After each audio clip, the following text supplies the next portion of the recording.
Hello, everybody. Welcome to a new episode of the Dissenter. I'm your host, Ricardo Lopes, and today I'm joined by Dr. Sofia Forss. She is Ambizione Group Leader in the Department of Evolutionary Biology and Environmental Studies at the University of Zurich in Switzerland. Her research interests include animal behavior, comparative cognition, behavioral ecology, animal curiosity and innovativeness, social learning in animals, the captivity effect on animal cognition, developmental influences on cognitive development, and the effects of urbanization on animal behavior. And we're going to talk a little bit about that today, but focusing mostly on neophobia, how apes respond to novel objects, curiosity, cultural intelligence, the evolution of intelligence, and creativity. So Dr. Forss, welcome to the show. It's a pleasure to everyone. Thank you. Thank you. So I would like to start by asking you about neophobia, but just before we get into the topic itself, how did you become interested in these aspects of ape behavior? What got you here exactly? Yeah, so that started through my master thesis. Actually, I did work with wild orangutans in the forest of Sumatra in Indonesia. And because of the observations I did in how much they learn and how much they are actually like exploring their environment, I get very interested in understanding how they react to new things if they encounter new things in their environment, because it's a trait that is sort of such a hardwired, necessary cognitive mechanism for our own species. Yeah. And it just started by us trying to understand how they would react when they meet and encounter things that they've never seen before. So neophobia, I mean, just in simple terms, would be the fear of the new, fear of the novel, being fearful of novel objects, novel perhaps people, novel things, novel foods, stuff like that. Yes, I think that as a broad term, you can see neophobia as a protection mechanism for an animal, or also for a human being for that matter, to not engage in something risky. And because new things can be risky, before we know them, we don't know if they are safe or not. And so neophobia is it's an innate protection mechanism that we have to protect us from that. And you can apply the concept, of course, to different situations, whether it is objects and artifacts, new food, new situations, new social situations, and even new spaces. And how do you study exactly how different ape species respond to novel objects? How do you do it? Yeah, so with the apes, it's very tricky to study these things in their natural habitat. Nevertheless, it's super interesting and important that we do so, because that's, of course, the environment where they have evolved these traits. And in my studies on this topic actually took start with studying the wild orangutans and their reactions on the neophobia to novel objects. And we did this by making platforms up in the canopy, which is quite tricky because these guys are climbing around the forest, and we had to make a situation where they can encounter something suspicious or something that triggers their interest in an otherwise very familiar environment. And so we built these platforms and we put up things that we thought would be new to them, but nevertheless not scare them away. That even if we talk about neophobia as that is a potential cautiousness towards new things, the aim is not to scare animals. The aim is actually to see what is the response if something is providing a new informative value. And by hanging up, for example, in the canopy of wild apes, new flowers or new fruits that they've never seen before, you can measure how likely they are to engage in exploring that. Yeah.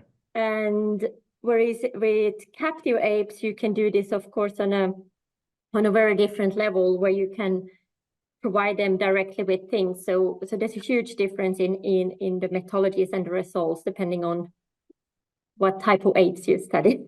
Yeah.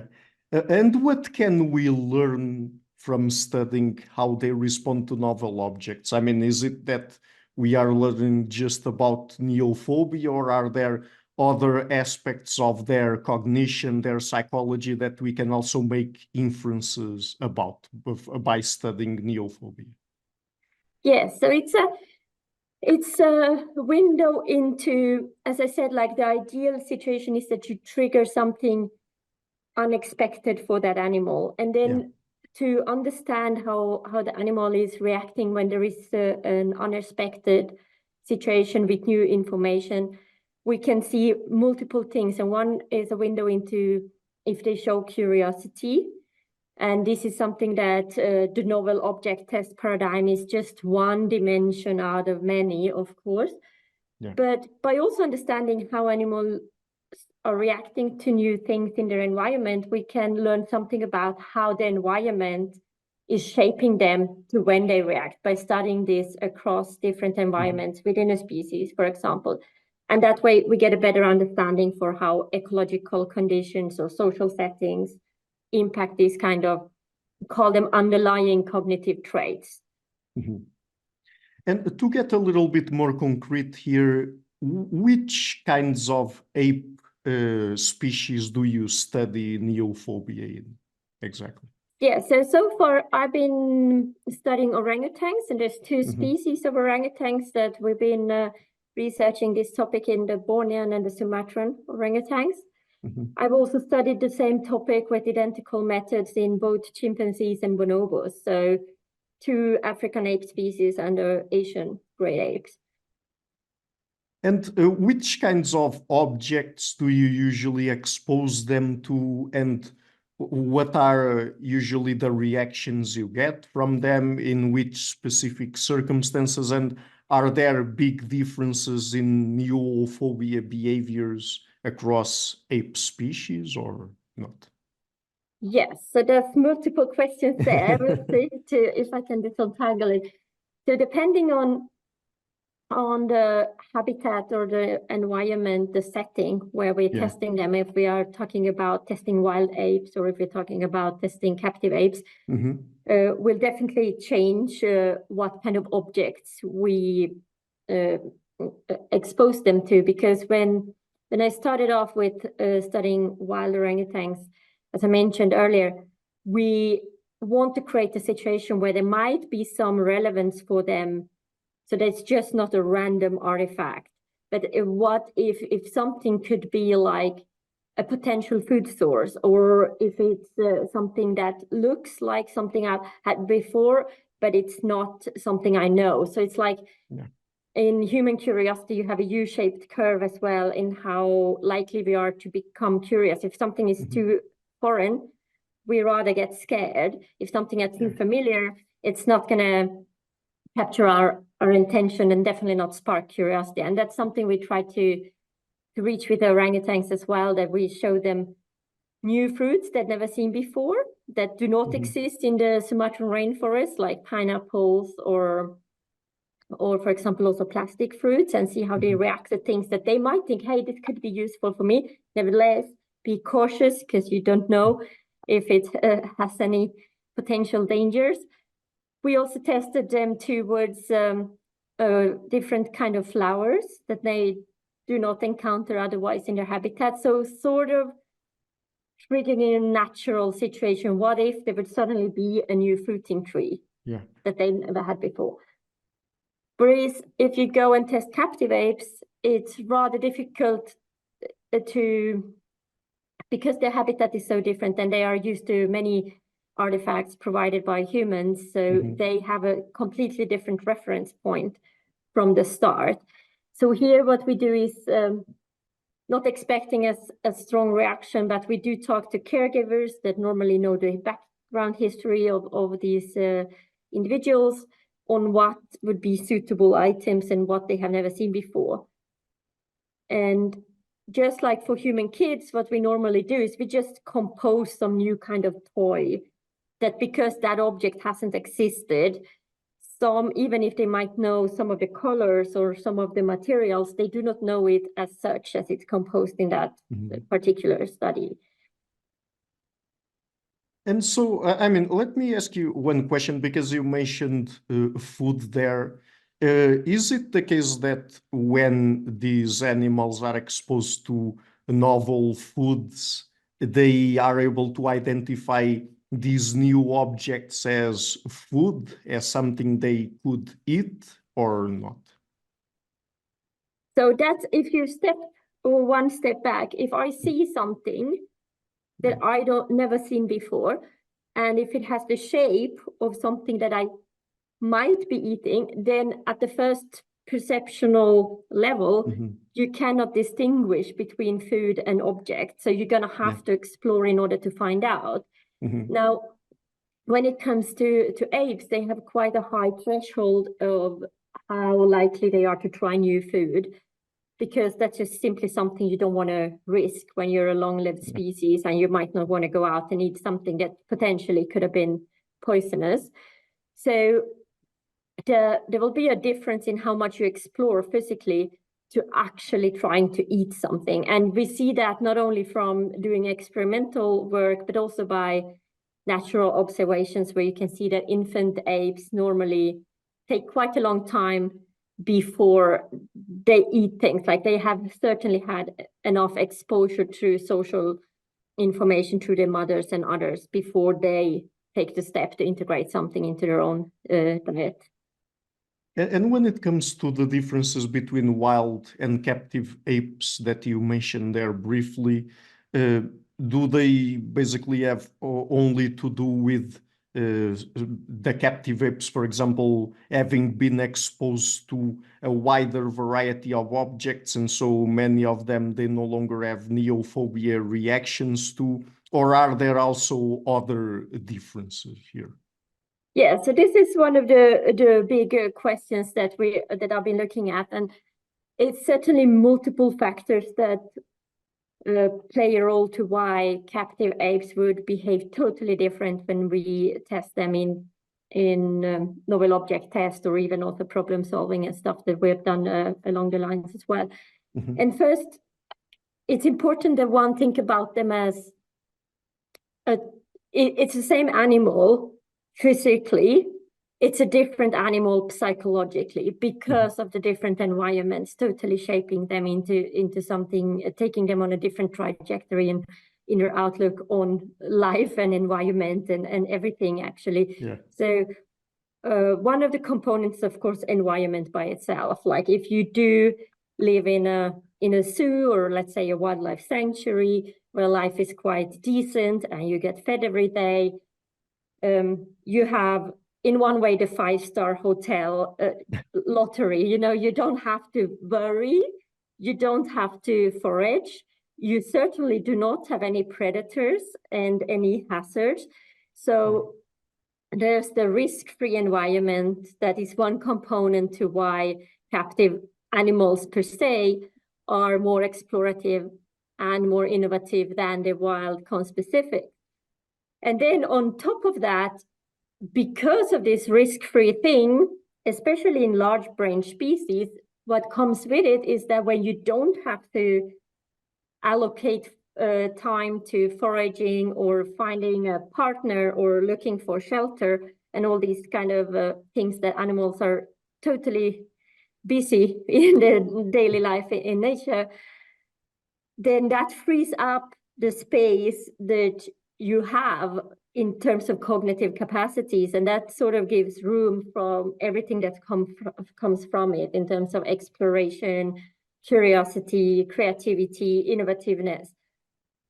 So it's when you do not have that load, cognitive load of survival existence, you are free to do other things. That's the second factor. And as a third factor, it's all, and this is a layer that comes in because the way captive apes, for example, particularly, are housed in captivity, they are cared for by humans. And as much as we like to think that we are keeping our distance and treating them as just animals, they are close enough that they totally relate and can attend to our actions and our behaviors. And we are an additional social influence in their lives. And I think that has a massive effect on how they learn about their environment. And so, according to the research you have and the work you've done, can we say that captive apes and monkeys are, in general, less neophobic and more curious than wild apes and monkeys, or not? Yes, so I think that they are less neophobic than wild apes because this life in captivity has sort of eroded that initial neophobia that they probably had. You're still going to find captive apes that show certain situations where they're skeptical towards things. So it's not that you totally get away.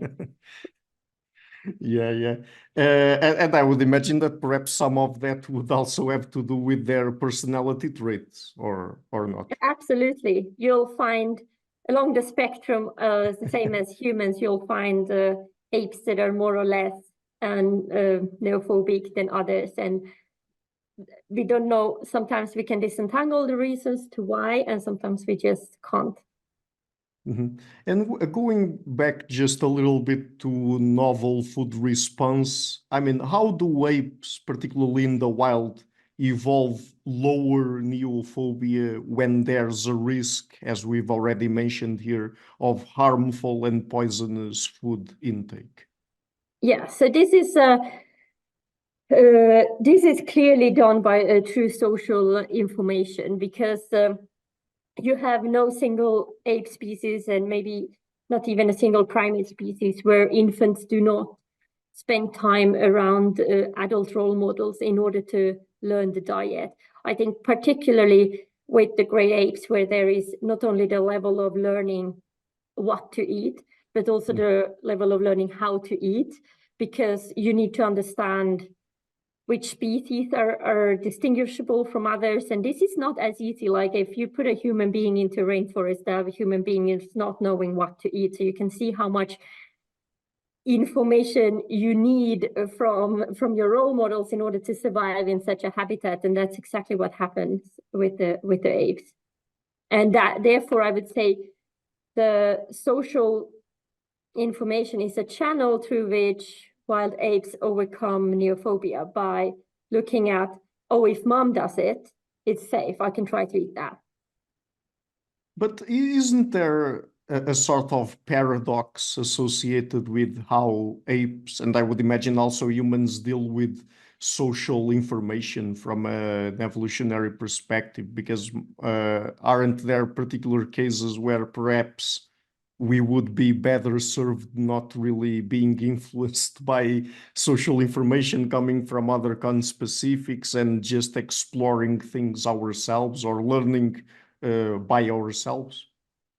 Absolutely. Like I think that's certainly situations where it matters who, and things like knowledge. What is the social information that is guiding you? Is it like experts, or is it rank? Is it numbers? Like all these different social learning strategies that we find. The research I've done so far is more towards the developmental stage of life. And I think throughout development, when you are mostly influenced from mothers, all of that doesn't really matter, because it is still going to be too risky to jeopardize your own survival before you even reach reproductive age. So you're still going to go for a social cue rather than risk it on your own. And we do see this as well with, for example, with orangutans, that by the time they reach sexual maturity and are also ranging slowly away from their mothers, that is a little bit of a window when they are more open to explore on their own. And so, sort of related to that, but also talking a little bit more about apes in captivity, you've studied how their problem-solving skills are influenced by factors like housing facility and captive care duration. Could you tell us about that?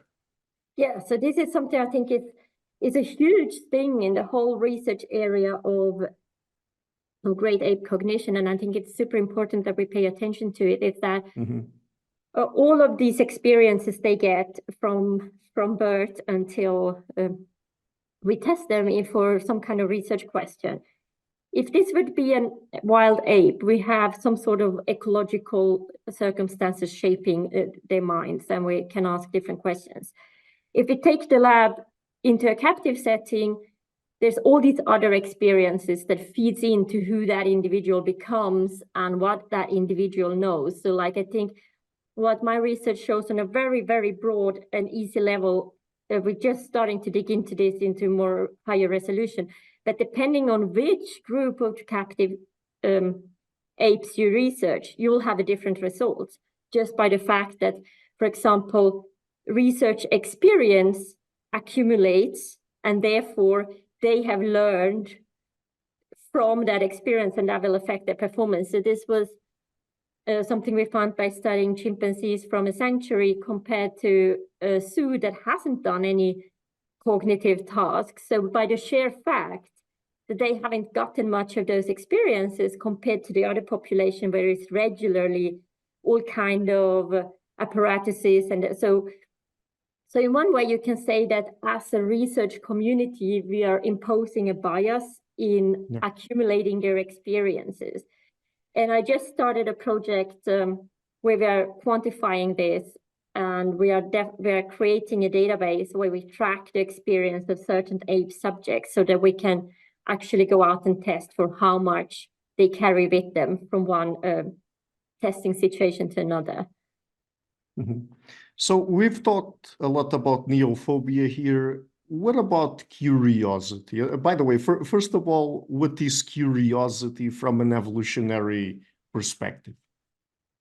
Yeah, so neophobia and curiosity most certainly is interlinked concepts if you look at it from evolutionary perspectives, especially when you start to study these topics in wild animals, because if you take the case of the apes again, naturally, you need to be curious in order to pay attention to even to your mother and to things that happens around you. You need to pay attention to what part of the fruit am I supposed to eat?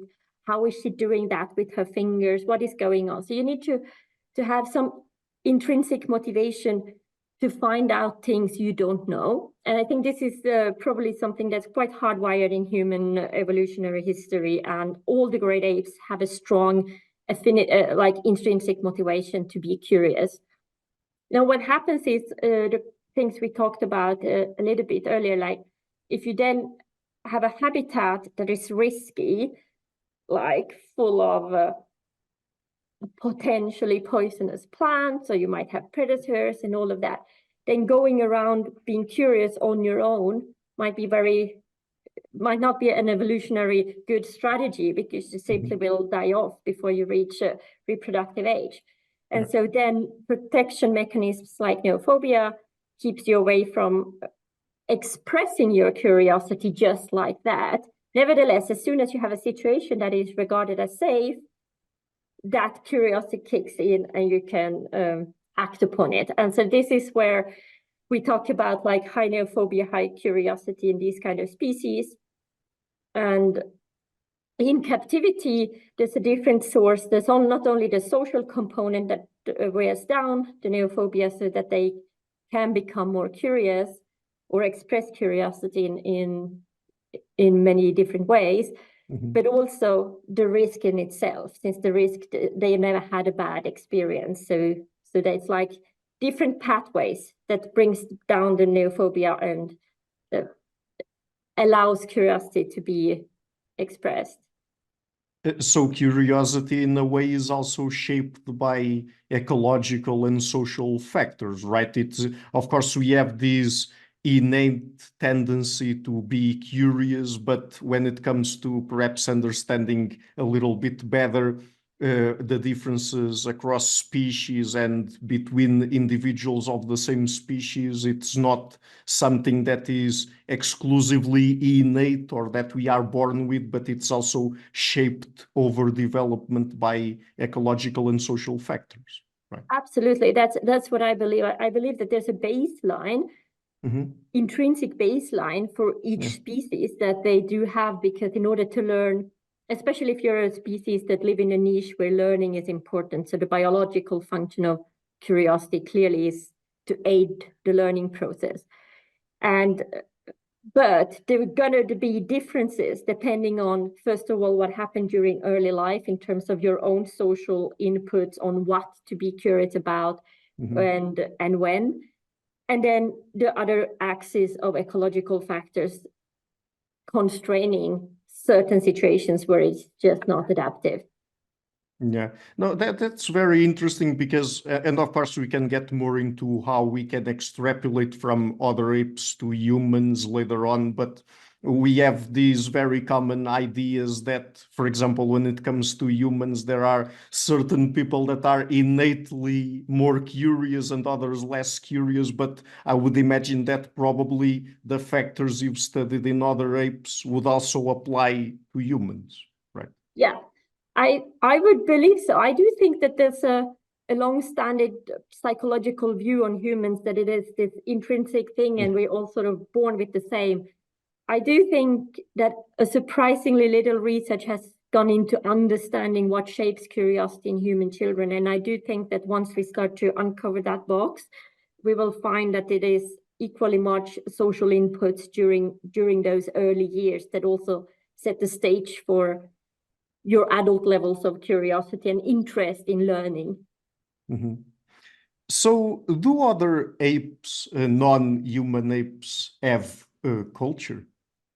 Culture? Oh, absolutely. They have culture. Yes. I mean, in what ways? So, for example, in your work, I've read about the cultural intelligence hypothesis. So, could you tell us about this hypothesis and how it would perhaps help us explain how other apes and humans as well, by the way, have evolved culture, for what reasons, and so on? Yeah. So, the cultural intelligence hypothesis builds upon the fact that in some species, learning is a strategy to adapt to that species niche. So you need learning in order to reach a certain skill level. And this is the case for all of the great apes. So you're learning how to forage, you're learning how to build a nest, you're learning all these things. And because you're learning, and because this period of learning is also relatively long, so there's a lot of like evolutionary plasticity in this period, and that allows for culture to, of course, develop more magnitudes, because when you have different populations learning different things, it's going to pop up with different end products. Now, the cultural intelligence hypothesis in itself builds upon the fact that you are learning from others how to forage and what to eat and things like that. And while you're doing that, there is investment, of course, on an evolutionary way. There's investment in neurological tissue and brain capacity to learn as good as possible. And because evolution or natural selection are investing in that expensive brain, you're also going to automatically improve the things you can learn on your own, because it's the same pathways and the same neurons in your brain. So those are interlinked. If you learn socially, and if you're provided with a lot of social learning opportunities throughout your developmental period, you're also going to become automatically better at learning things by yourself. So those goes hand in hand. And they also, interestingly, the cultural intelligence hypothesis is one of those that connects both social intelligence and ecological intelligence, because it's about situations where you bring both things together. You're using your social life in order to learn about your ecological niche, and that in combination creates for a cultural a cultural species. right? Exactly. Yeah. For a cultural species, a cultural niche that require that kind of input in order to become a competent individual of that niche. And that's very interesting because if I understood it correctly, I mean, when we think about culture, we tend to focus a lot on being able to learn from other people. There is social learning, but then according to this hypothesis, another thing that also improves is asocial learning. There is learning by ourselves, right? Exactly. So like the way we tested this was with the two orangutan species that over evolutionary time, they've had a hugely different social structure because of, it all starts with ecology, like it does in biology. Yeah. And so because of ecological differences driving different social structures in two different species or subspecies at that time, we then took it to the lab or to the captive settings where we know, okay, now we don't have any ecological differences, but these species have been separated for long enough time that we can say, if this has had an effect on an evolutionary perspective, these guys should differ in terms of also their asocial learning abilities. So we tested them in captivity in a whole test battery of different cognitive skills that was composed of inhibition control, reversal learning, tool use and innovation, and causal understanding. And we did find consistent differences between these two species, so that the more social Sumatran orangutan species showed better problem-solving skills, or what we call then higher intelligence, in a broader concept, than the Bornean relatives. And we do believe that this is evidence for the fact these species have had cultural intelligence working on them over millions of years and selected for slightly different intellectual capacities, or, you know, we're talking grade shifts here. Like, it's not that the others can't do it, but it's just the likelihood that they are going to be better is always going to be stronger. And so in the case of orangutans, do we also see differences in this particular case? We're talking about intelligence and cognitive performance between wild and captive individuals. Yes. So we do see differences between captive and wild orangutans, chimpanzees, bonobos, you name it. I think any great ape is. The question we need to ask is, though, like, I don't think that those differences are that we can say the wild or the captive are more intelligent. That's the wrong way of looking at it. Okay. They are better at the kind of problems we provide them. And to do a fair comparison, we need to keep the environments constant. So like, either you compare captive to captive or wild to wild. But they most certainly are doing better at some cognitive tasks because of their inputs during ontogeny, during their captive lives. So this is operating over, I think, quite strongly over their motivational pathways, so that by having had that human influence from early age, they also get more interested, more curious, more attentive towards certain things, and that sort of makes them score better than if you test a freshly, you can't test them easily in the wild, but if you test them in the wild, they sort of need to get to the same habituation levels before you can do a fair comparison. So this is also very interesting because many times when we talk about other animals and from an evolutionary perspective, we tend to have this very common idea that when we, for example, compare different species, each species has a fixed cognitive ability, a fixed intelligence, and a fixed set of cognitive skills, but actually it's much more plastic than that, right? Absolutely. I think that anything, and I think it starts already in very, very small brain sizes, anything is plastic, and you can look at the brain as a little sponge or even as an empty computer chip, and you can program it with whatever you like, and the environment they grow up in is what's programming it with whatever they know later.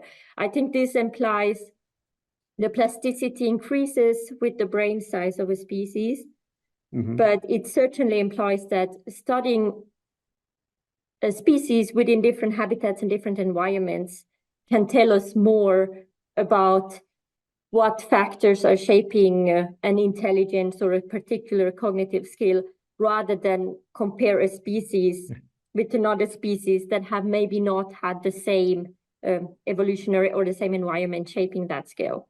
Mm-hmm. Yeah, or even assuming that a particular species has an innate set of cognitive skills, and that's it, that they can go beyond that, right? They can certainly go beyond that. I think that's happening constantly, that animals surprise us with the capacity they have to do things if we give them the right circumstances, or if they are moved into an environment where that capacities are boosted, so to speak.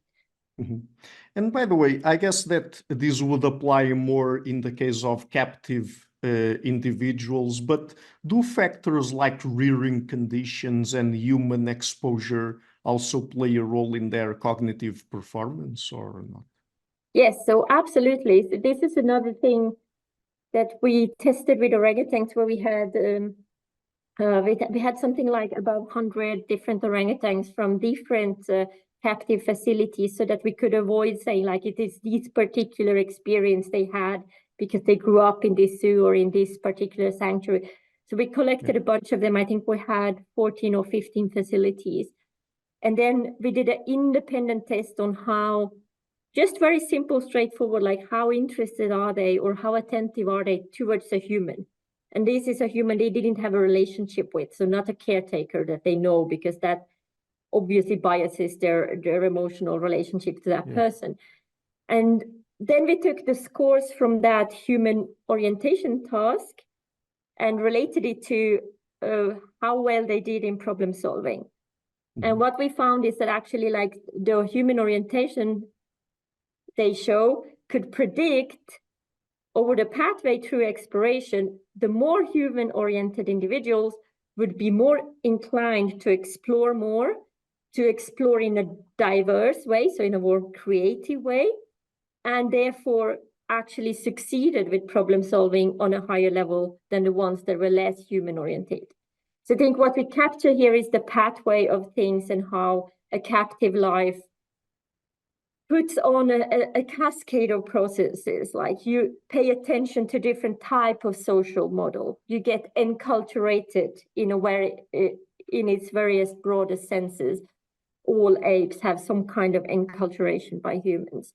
And that in turn affects your creativity, your exploration, and that therefore you score more or less better over Earth, given what type of task researchers ask you to do.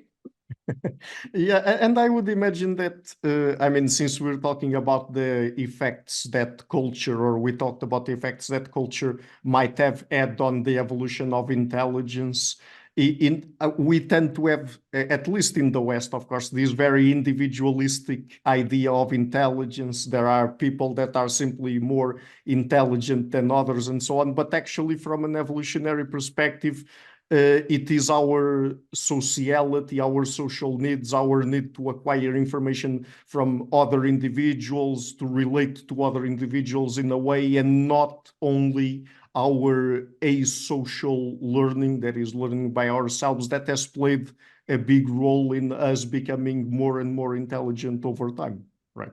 Yes, absolutely. I do think that focusing solely on intelligence as one concept is a very old school view. I think we need to incorporate into the framework of intelligence. We need to think about emotional factors, social intelligence, if you like, or social relationships, and all of that feeds in, because most of the time we don't have a good measure of intelligence, not even for humans. So like, most of the time, all of these things feeds into how a person will do in a certain situation. And it is definitely, I think, connected to underlying motivational factors.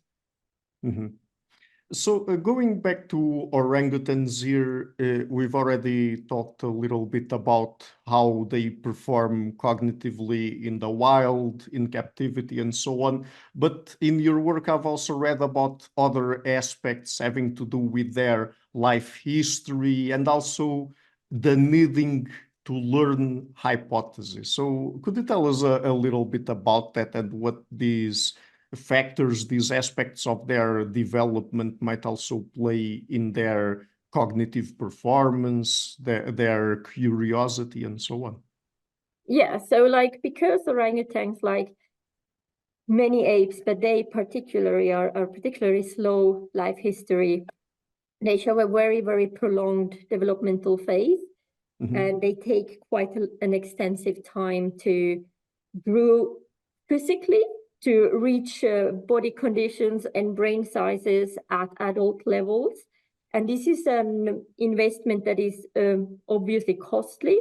So evolution, natural selection has to balance what to invest in when. If this period is going to take so long, the process on when you're going to be weaned from your mother and what you need to know when you do that. So this is the needing to learn hypothesis has stated that the apes need to grow so slowly because they have so much skills to learn, and it simply takes that time.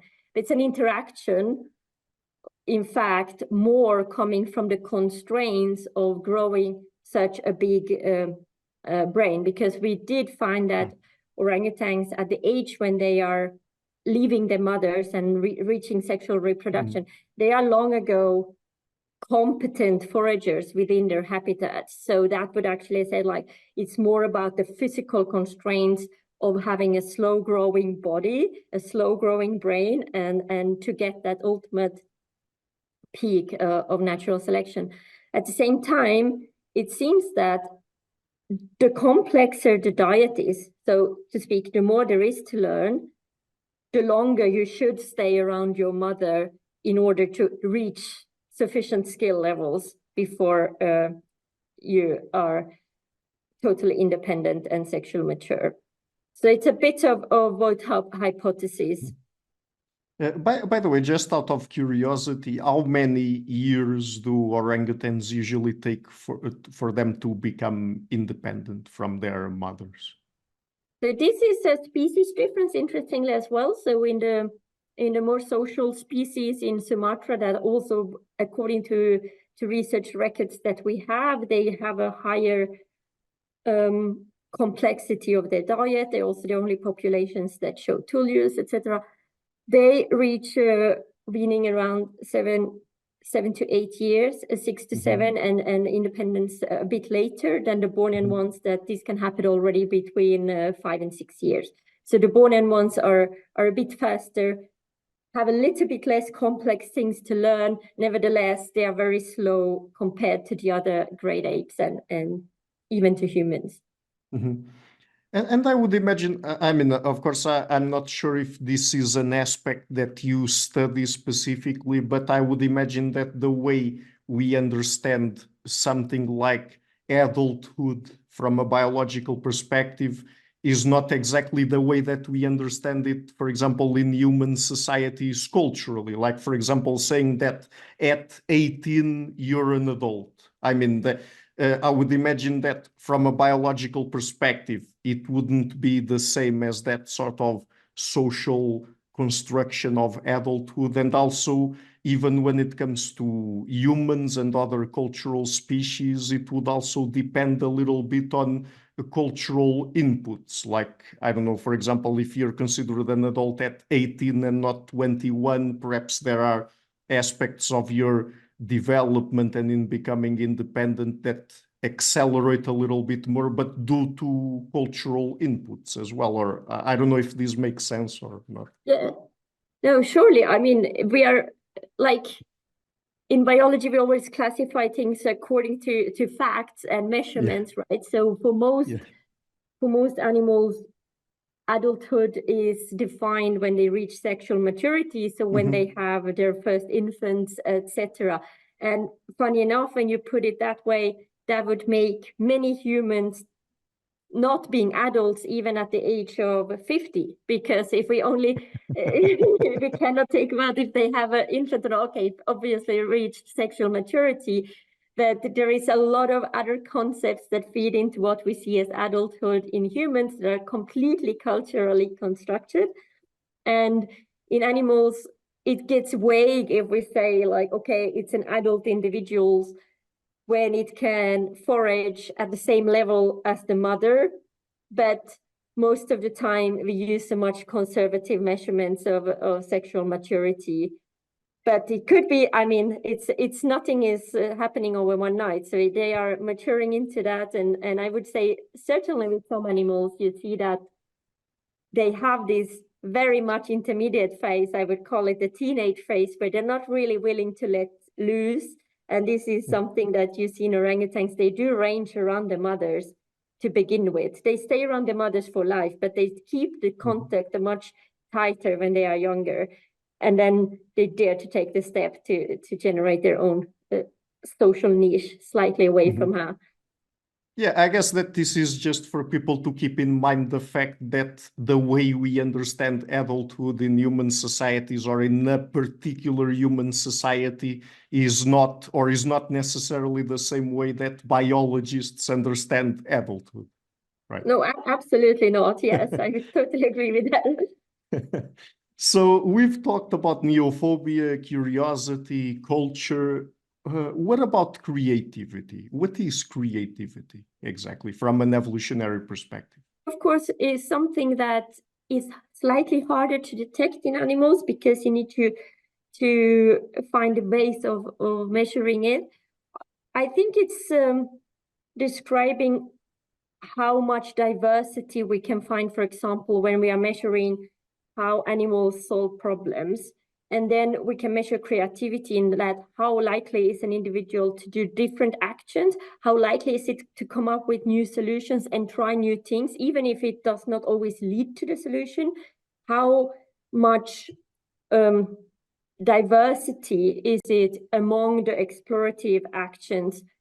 And what we do see is that we're there to talk about creativity, but mostly we talk about motor diversity or exploration diversity, that these things facilitate, at the end of the day, how good you are in terms of performance as well. So the ones that get stuck on the same thing, and I think you can relate to this as a human very easily, like if you're trying to solve something and you keep on trying the same thing, it's not going to happen for you. But as soon as you step back and think outside the box and you try to approach the problem from different sides, then you might have that aha experience. And I think we can definitely pinpoint those mechanisms already in the ape relatives of us. And so, again, in orangutans, why are they more exploratory and innovative in captivity? And I guess that here, again, there are some human influence that might play a role here, right? Yes, so most certainly that they are more explorative and more innovative by the sheer fact that they have more time, less cognitive load, less things to worry about, but also because they do have more experience with what enrichment of different artifacts of a kind and what it means to play around with things. And the influence of humans and seeing humans doing things with different things, I think sparked their interests quite clearly. So we have famous examples of individuals trying to sew, and the individuals are sort of trying to copy their caretakers with cleaning devices. So, the information that they are exposed to is also the information they are going to use within their own actions. And then there's also things like positive reinforcement, right? And sometimes even humans themselves actively encourage orangutans or individuals from other species to try to do things like they do, right? To copy them. Absolutely. Like you can motivate them. It's almost like a slightly like a dog, like towards the domestication, they interact with you in order to perform. And another level is, of course, we don't know how to measure boredom, but most certainly, like if you have time and if you're giving things and you have the potential to be a curious, creative mind from your nature, then once you put in the situation when you get to utilize that creativity, you're going to use it. And therefore, I think we see a lot more innovation. that is built upon the experience that they bring with the everyday life they get according to the artifacts and enrichment experiences we bring them.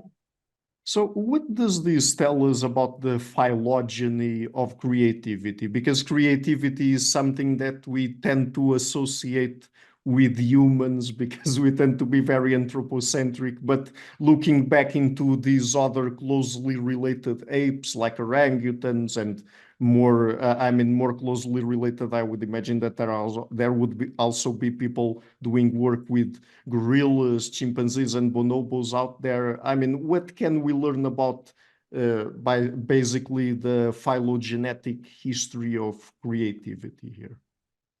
Yeah, I think that by understanding which conditions elicit creativity, curiosity, intelligence, all these concepts we've been talking about, understanding which conditions spark these things within our closest relatives is going to help us understand what sparked it on an evolutionary perspective in our own history as well. So, and this is where I do think that the captive wild contradiction that we do find in these research areas is quite useful, because when we can show that it is about not having to worry about risks within your habitat, when ecological conditions, so to speak, allows for creativity to bloom, we find it even in species that don't have it in the wild, but that means they have a seed, they have an innate prosperity or predisposition for these traits already, because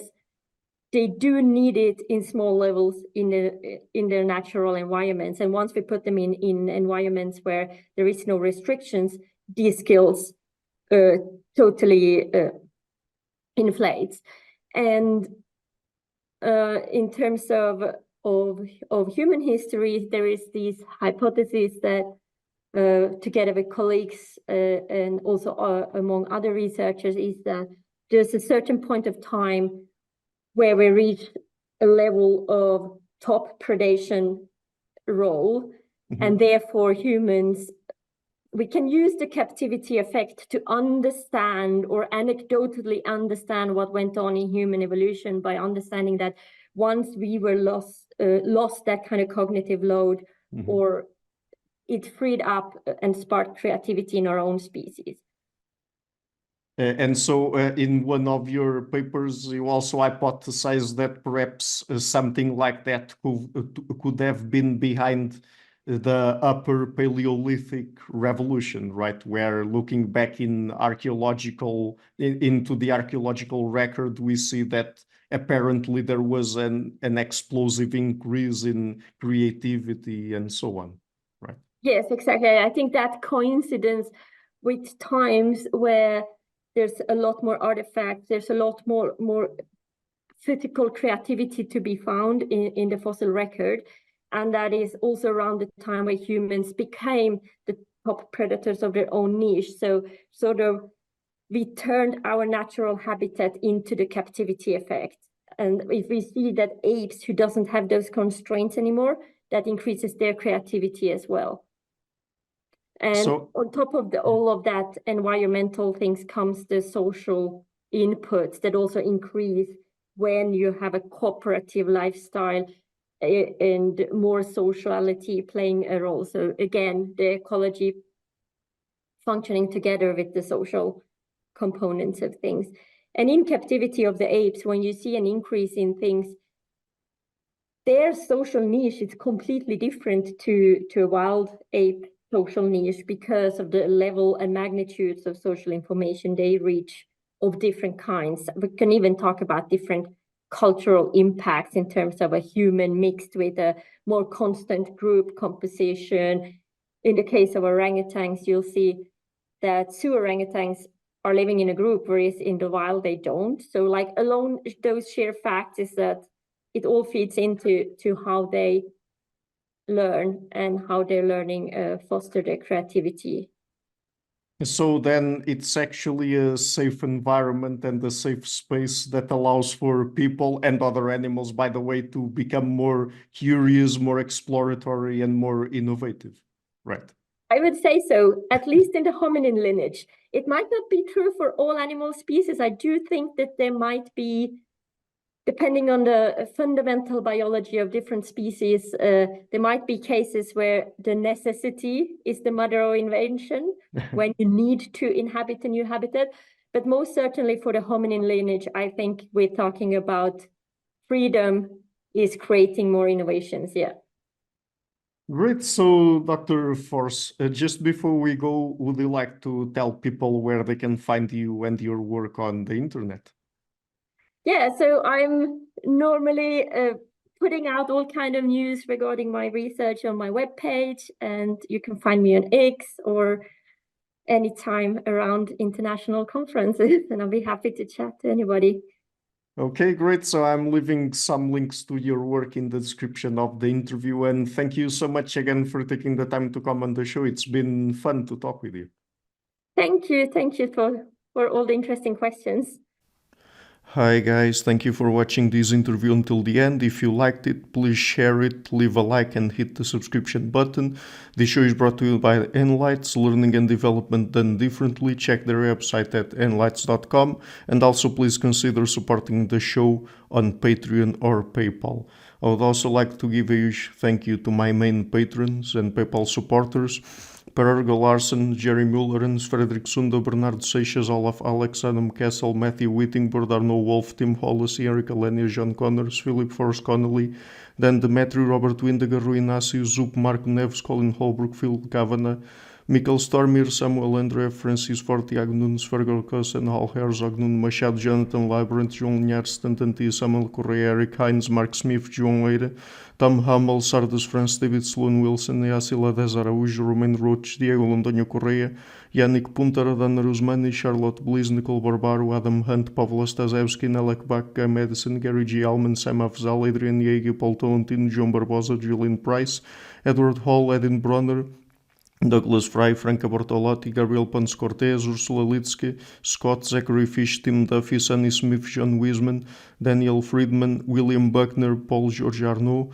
Luke Lowacki, Georgios Theophanes, Chris Williamson, Peter Wolozin, David Williams, Diogo Costa, Anton Erickson, Charles de Moray, Alex Shaw, Maury Martinez, Coralie Chevalier, Bangalore Atheists, Larry Dealey Jr., Old Erringbone, Sterry, Michael Bailey, Dan Sperber, Robert Grassi, Igor N., Jeff McMahon, Jake Zool, Barnabas Radix, Mark Campbell, Thomas Dovner, Luke Nissen, Chris Story, Kimberly Johnson, Benjamin Galbert, Jessica Nowicki, Linda Brandon, Nicholas Carlson, Ismail Benzliman, George Coriatis, Valentin Steinman, Per Crowley, Kate Van Goller, Alexander Hubbard, Liam Dunaway, BR, Masood Ali Mohammadi, Perpendicular, Jonas Hertner, Ursula Goodenough, Gregory Hastings, David Pinsoff, Sean Nelson, Mike Lavigne, and Dios Necht.